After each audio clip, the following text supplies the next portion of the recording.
자, 같이 얘기를 나눠보도록 하겠습니다. 일단 오늘 소식부터 살펴볼게요. 오늘 하루 동안 추가된 소식은 그렇게 많지 않아서 오늘은 빠르게 정리가 가능할 걸로 보입니다. 자, 보도록 합시다. 천일언니 워라 어서오세요. 자, 보도록 하죠. 자, 첫 번째 소식인데요. 드림나우 여러분들 혹시 기억을 하시나요? 원래 이제 리프사의 재직 중에 이미 은퇴하긴 했지만 재직 중일 때는 이제 중앙은행들과 또는 이제 각나라의 레귤레이터들과 같이 일을 했던 양반이거든요. 현재는 은퇴 상태입니다. 리프사 소속이 아니에요. 은퇴 상태지만 이 사람이 은퇴한 지 한 몇 달 된 것 같은데 호주 사람이거든요. 그래서 지금 호주에 있는데 호주에 있는 이 플렉시 FX라는 여기 보이시죠? 바로 리플렛 멤버이자 ODL을 쓰고 있는 호주의 고객인데 여기에 고문으로서 합류를 하게 되었다고 합니다. 그리고 더불어서 지금 플래시 FX가 펀딩 라운드를 진행하고 있는 것 같아요. 회사를 좀 더 키우기 위해서 투자를 유치하고 있는 것 같은데 잠시만요. 비행기 날아가는 소리가 들리네. 잠시만요, 여러분들. 오메. 요즘에 왜 이렇게 비행기가 날아다녀? 창을 다 닫아도 들리네요? 요즘에 비행기 많이 날아다니는 것 같아요. 떴다 비행기. 자, 어쨌든 이어서 말씀드리면 플래시 FX 추가적으로 드림나우를 이제 고문으로 영입하고 동시에 이제 투자 유치를 진행 중이라고 합니다. 아무래도 좀 더 본인들의 비즈니스 역량을 더 확대시키고 더 비즈니스를 확장시키기 위해서 이런 것들을 진행할 텐데 일단은 나아가는 것 같아요. 전진하기 위해서 지금 투자도 받고 드림나우로 고문을 영입했는데 앞으로 이들이 어떤 행보를 보이는지 지켜봐야겠죠. 참고로 플래시 FX는 얼마 전에 리프사가 공개한 페이 아이디에 같이 조인을 한 그 40여 개 기업 중에 하나입니다. 자, 이 소식이 있고요. 두 번째는 어떻게 보면 시장 동향인데 암호화폐 산업 관련된 동향인데요. 지금 해외 언론 매체에 따르면 페이팔이 암호화폐 송금을 그러니까 이 페이팔 내에서는 지금 뭐 법정화폐 달러 같은 것들만 이제 주고받을 수 있는데 그게 아니라 이제 암호화폐도 주고받을 수 있도록 그걸 준비 중이라는 기사가 떴습니다. 그래서 이걸로 굉장히 말이 많은데요. 말이 많은 상태지만 단순히 이런 기사로 이런 것 같다라는 추측성이나 아니면은 뭐 근거가 좀 빈약한 예상 기사로 끝난 게 아니라 지금 보시면은 블록체인 관련된 잡을 예전부터 모집을 하고 있었어요. 지금 보이시죠? 지금 페이팔의 구인 광고인데요. 보시면 2주 전부터 이제 블록체인 리서치 엔지니어라고 구인을 하고 있습니다. 재밌는 거는 이 페이팔 내에 지금 BRG라는 그룹이 있어요. 여기 보시는 것처럼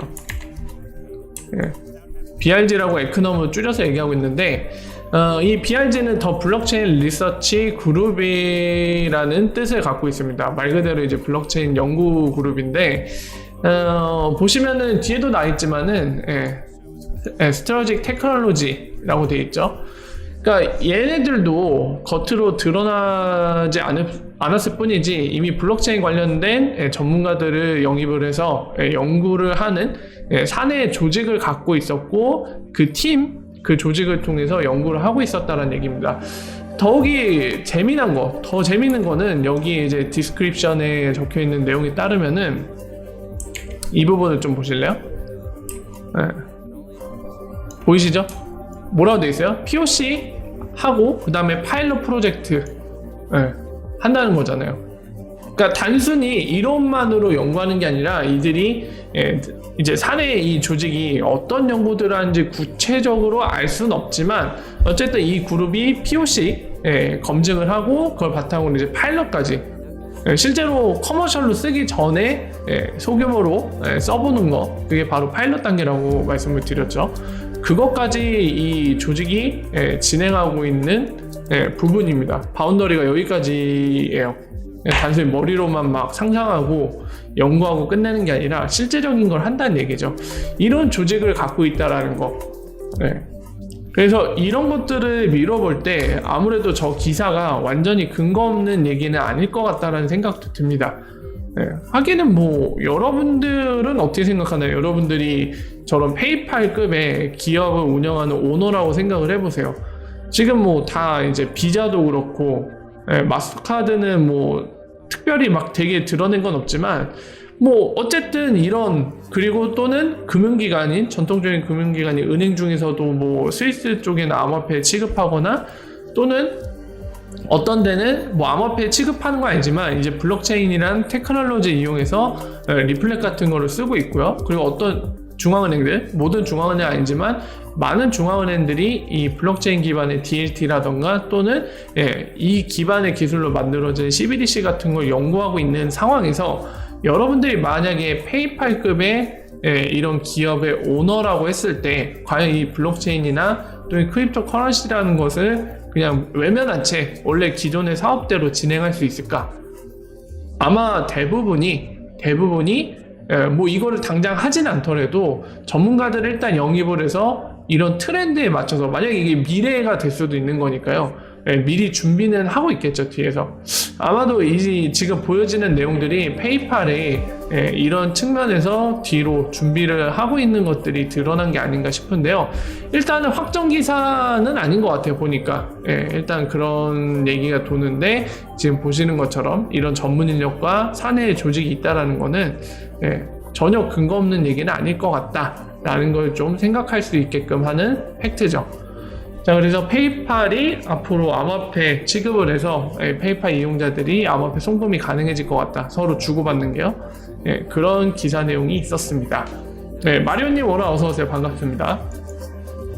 자, 그리고 세 번째 소식인데요. 리프사가 애쉬를 통해서 블로그를 하나 올렸습니다. 제목만 봐도 이미 무슨 내용일지 짐작이 가는 글이죠. 왜 리얼타임 페이먼트가 그 어느 때보다도 더 중요한가에 대한 설명입니다. 뭐 어제 했던 얘기랑 비슷한 맥락이에요.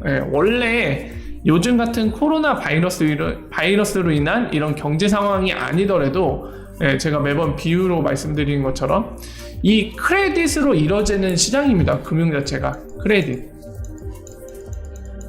또는 우리나라 말로 신용이라고 할 수 있겠죠. 이 신용 기반으로 이루어지거든요. 뭐 예를 들면은 이미 뭐 우리가 쓰는 시중은행에 있는 계좌 있는 돈이라는 그 자체가 사실 어떻게 보면 디지털 쪼가리잖아요. 우리는 뭐 실제로 이제 은행에 찾아가서 뭐 1억 원을 입금을 했어요. 1억 원 뭐 수표 형태든 아니면 지폐든 5만 원권이든 만 원권이든 어쨌든 줬어요, 은행에. 그러면서 내 계좌에 1억 원이 들어왔습니다.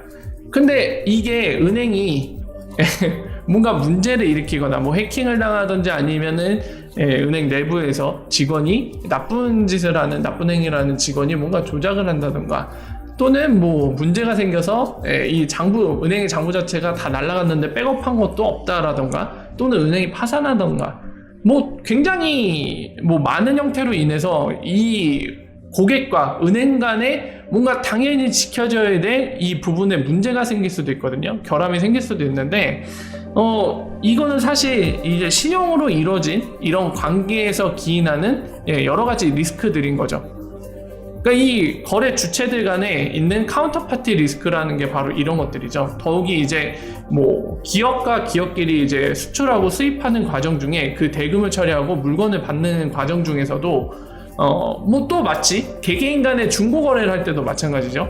네가 먼저 입금해라, 이걸 선호하죠, 파는 쪽에선. 그리고 사는 쪽에서는 야, 네가 먼저 물건 좀 보여줘, 그 다음에 내가 입금할게, 뭐 이런 것 때문에 신랑이 이런 것들도 벌이기도 하는데, 이런 게 다 이제 신용을 해야 되는 그 전제가 깔려야만 금융거래가 가능한 이 아키텍처, 인프라스트럭처, 이 구조 자체에서 기인하는 여러 가지 문제점이거든요. 더군다나 크로스보더 페이먼트, 선민님 오라 어서오세요. 반갑습니다. 이 외환결제 이 분야에서는 어떤 일들이 벌어지죠?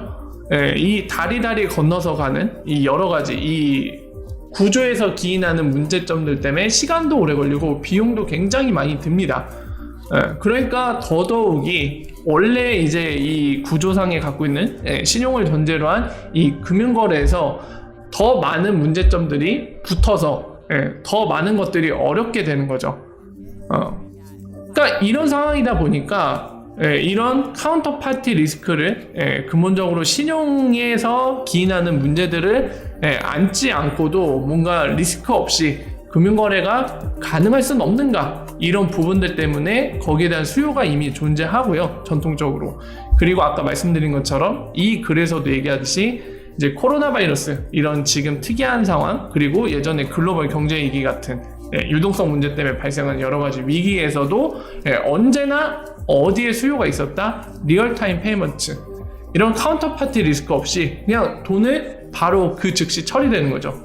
그 돈의 대가로 뭐 제하든 서비스든 받을 거 받고, 그리고 거기에 대한 대가로 돈을 리얼타임으로 바로 넘기고, 그럼 이미 세틀먼트가 끝나서 모든 게 끝난 거거든요. 서로 간에 카운터파티 리스크를 가질 필요가 없습니다. 이미 거래가 완료된 거니까. 근데 오늘날의 거래는 신용에 기반하다 보니까 사실상 어떻게 보면 거래가 안 끝난 상태로 상대가 무슨 일이 생기면은 내 자산이 사라지는 이런 리스크들을 안고 살아가고 있는 거죠.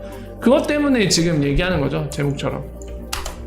그래서 어제 이미 다 설명한 거나 다름없는데, 그래서 이 특이한 이 지금 코로나 바이러스 상황 때문에 더더욱 이 리얼타임 페이먼트에 대한 디자이어, 갈망, 갈증, 수요, 이런 것들이 더 늘어나 있다는 얘기죠. 그 어느 때보다도.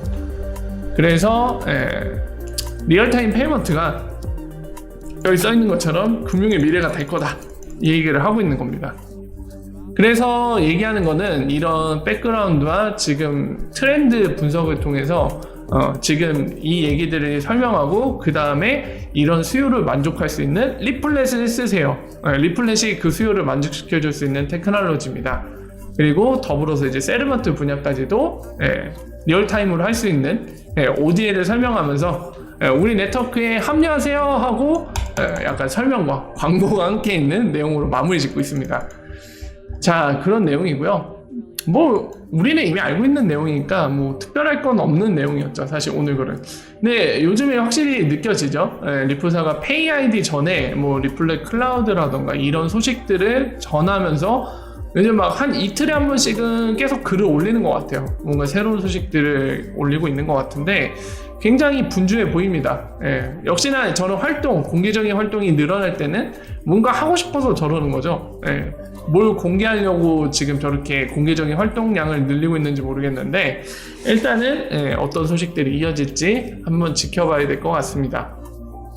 자, 그래서 오늘은 어제부터 오늘까지 이르르기 이 시간 동안에 있었던 소식 중에 우리가 꼭 알아야 돼, 체크해야 될 소식들을 다 체크를 했는데요.